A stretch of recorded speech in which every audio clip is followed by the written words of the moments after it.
Lá na igreja de vocês tem coral também? Lá na igreja a gente não tem coral, mas tem uma cantata que eles fazem agora no final do ano, né? Reúne o grupo das irmãs. Legal. E ensaio, né, para cantar agora no final de ano. Tem equipe de louvor também. Hoje em dia tá muito difícil se fazer corais nas igrejas, né? Ah, é? Por quê? É um bom pergunta. Por quê? Então, igreja e evangelho, vou colocar assim, duas questões. Sim. Muitas igrejas não estão tendo sabedoria no pregar a palavra do evangelho com verdade. Em que sentido? Muitas vezes a pessoa vai para a igreja, vai para o evangelho achando que a vida dela vai mudar para melhor, que ela vai tirar o carro do ano, que só vai crescer. Mas é pouco pregado que as lutas elas vão vir, as provas elas vão vir. Então, muitas vezes a pessoa acaba indo para a igreja e acaba se frustrando, porque E por que a pessoa vai para a igreja e as lutas começam? Então, a gente vive de lutas, né? Sempre o cristão, ele viveu de lutas, né? Uhum. Cristãos já foram perseguidos, né? Já foram colocados em coliseus para ser devorado por leões. A essência do evangelho... Pode pregar à vontade. Vamos Amém. lá. A essência do evangelho é você viver em meio às provações, em meio às dificuldades, mas amando a Deus acima de todos os problemas. Porque Cristo, ele falou, no mundo vocês vão ter aflições, vocês vão ser perseguidos pelo meu nome, mas seja fiel até o fim, que eu vou te dar da coroa da vida. Então, é por isso que é difícil ter coragem em igrejas hoje em dia. Como você traduz a fala de Jesus Cristo quando ele está no meio dos seus escolhidos, né, dos 12 apóstolos? Ele diz uma frase muito interessante, que diz o seguinte: vós estáis no mundo, mas vós não sois deste mundo. Boa pergunta. Então, a gente não vive para este mundo, a gente vive nele. E a gente só tem uma missão. Não, a gente tem diversas missões, mas a maior missão é passar por aqui sem perder o amor por Cristo. Você acha que nós somos exilados aqui? Não, não acredito que nós somos exilados. Acredito que a gente está aqui apenas por uma missão, para chegarmos ao céu onde Jesus ele vai nos levar no dia do grande, no dia que ele vier nos buscar. E como é que você vê, por exemplo, já que a gente está falando da igreja, você é um estudioso da Bíblia, vocês estudam mais o Antigo Testamento ou o Novo Testamento? Ou os dois juntos? Como é que é feita essa divisão do teu pastor? Então, depende muito. Tem, por exemplo, a igreja evangélica, sim, ela é um pouco dividida. Tem umas que preferem estudar mais o Antigo Testamento. Por exemplo, se você pegar ali a igreja adventista, eles se apegam mais ao Antigo Testamento. Mas, assim, o meu ver, a gente tem que se apegar à Bíblia como um todo, do Gênesis ao Apocalipse, porque não existe uma história sem o princípio, né? Então, a igreja, ela tem a responsabilidade de ensinar o Antigo e o Novo Testamento também. Uhum. E você acredita na volta de Jesus? Eu acredito. Eu acredito que ele virá nas nuvens, que todo olho verá. E eu acredito que a gente tem que viver todos os dias como se Cristo fosse voltar hoje. Você acha que o momento que a gente está passando é um momento já que ele está perto de retornar? Eu não tenho dúvidas. Eu acredito que, sim, está muito perto da volta do nosso mestre. E olha, as pessoas não são obrigadas a acreditar, mas eu, como mensageiro de Cristo, me obrigo a falar e com prazer. A volta de Cristo é iminente. Eu sei que já é falado isso há mais de 2000 anos, né? Mas os sinais, eles estão ficando cada vez mais visíveis. Antigamente você só ouvia falar de fome, hoje em dia você já vê a fome. Antigamente você ouvia falar de guerra, hoje em dia você já está podendo ver guerras, inclusive no nosso país. Quando se há uma divisão política como há no nosso país, a gente vê que para ter uma guerra civil, pouco custa. Então, a volta de Cristo está iminente. A Terra está se caminhando para isso, para esse grande evento do encontro com Cristo. Lá vocês estudam, na Bíblia está somente no Apocalipse, e se eu não me engano, em Zacarias, e também um pouco de Ezequiel, fala das guerras, do aparecimento de Gog e Magog. Vocês já estudaram isso? Eu, particularmente, não, mas a igreja, sim. Que fala exatamente sobre que Gog é um político do norte, ainda não se sabe qual é, mas que o apóstolo João, está em Apocalipse, Ezequiel e Zacarias falam sobre isso. Gog é um grande político que vai reunir várias nações em torno dele, vai reunir talvez um dos maiores exércitos da Terra, e vai lutar em Magog. Magog é um lugar, como se fosse o Armagedon, um lugar onde eles vão invadir Israel. Vai ser... Eu estudo a Torá com o Rabino Roni. Então, ele lê em aramaico, em hebraico e traduz para o português, porque eu gosto também dos assuntos que você fala evangélicos. E que vai ser, como ele mesmo falou assim, é tipo assim, é como se fosse o Barcelona jogando contra o Ibis, né, o pior time do campo. Então, ninguém vai acreditar em Israel.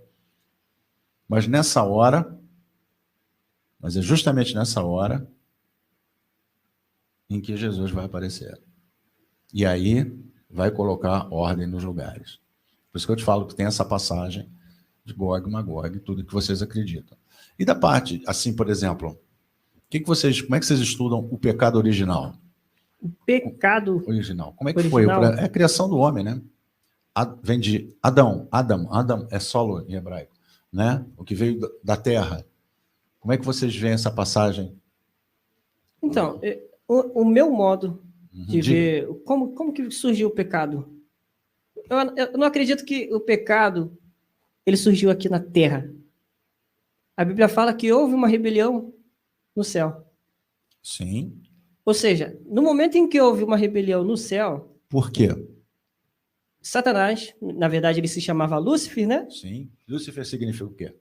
Anjo de luz e fé. Isso aí. E você sabe que ele é das artes. Ele era o cara da música, né? Exatamente. E é por isso que Ele é cara músico, Lúcifer. Das artes. e a Bíblia se refere a ele como um dos anjos mais lindos que tinha no reino dos céus. É onde era o cara que Deus depositava muita, vamos dizer assim, né, no linguajar mundano, muita moral, né?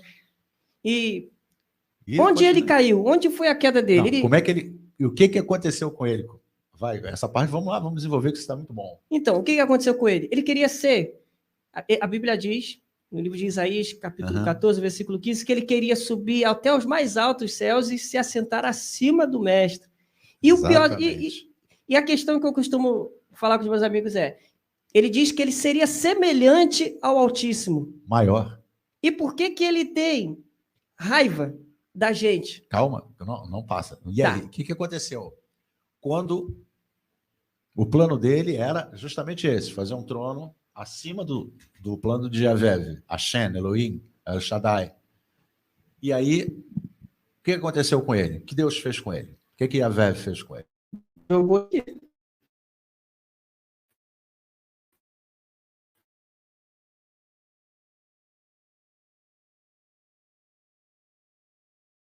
Ou seja, o pecado ele começou tão lá em cima que ele conseguiu ainda arrastar terço dos anjos junto com ele. E aí, o que houve? Deus criou o quê? Depois de passado isso, criou Éden e depois? Criou Adão, criou Eva. E aí, e o que ele lá embaixo viu quando criou o Adão e Eva aqui lá no paraíso, no Éden? Então, tem a árvore do conhecimento, do bem e do mal que Deus colocou lá. Sei. E eu vou ser sincero, eu acho que o pecado entrou no mundo. Não foi nem quando Eva comeu do fruto que não podia. Acho que foi quando Eva começou a dar ouvido a Satanás. O pecado na nossa vida, ele não acontece quando a gente consome ele, quando a gente consuma ele. Acontece quando a gente para de dar ouvidos a Deus e começa a dar ouvido. E como é que ele convenceu Eva? Por exemplo, na Bíblia diz que ele veio mascarado como uma serpente. Sim. Então, Satanás ele tem essa perspicaz de conseguir enganar as pessoas na lábia, né? Então, ele usou disso para... E detalhe, as pessoas podem até não entender, mas no começo de tudo, o ser humano... Hoje em dia, se você tem um gatinho, você fala com o seu gato. Muita gente fala com o cachorro. Antigamente, no início, Adão e Eva, eles tinham contato muito vivo com a natureza, a ponto de falar com os animais. E aí, Eva foi dar ouvido à serpente. A Torá coloca isso aí, está na Torá hebraica, não está na Bíblia cristã, nem na sua. Mas traz uma parte muito interessante em que Satanás se faz homem, não como serpente, e seduz Eva. Sim. E o que acontece? Fala para ela que ela poderia ser uma Deus, que Deus tem medo que eles descubram a verdade. Então, ela oferece o fruto, oferece a Adão, e eles são expulsos. Então, eles deixam de ter aquele corpo perfeito, e aí passam a ser carne. Sim. E como toda carne, o pecado é a morte. Então, eles são expulsos e são enviados para cá. O primeiro filho de Eva, quem é? Caim. Filho, sabe de quem? Bom, aí que entra o ponto. Agora, aí que vem. Está na Torá. O filho é dele. E o que Caim faz com Abel? Mata Abel. E aí, o mal já entrou no mundo. E detalhe, né, curioso dessa, porque eu já escutei essa analogia, Sim. E o curioso é que onde Deus castiga Eva? No parto. No parto, vai sentir dores, né? E o homem exatamente. terá que trabalhar o suor do seu corpo para que possa trabalhar ser o seu alimento. Daí que veio a dor na mulher quando tem um filho? Exatamente. É isso aí.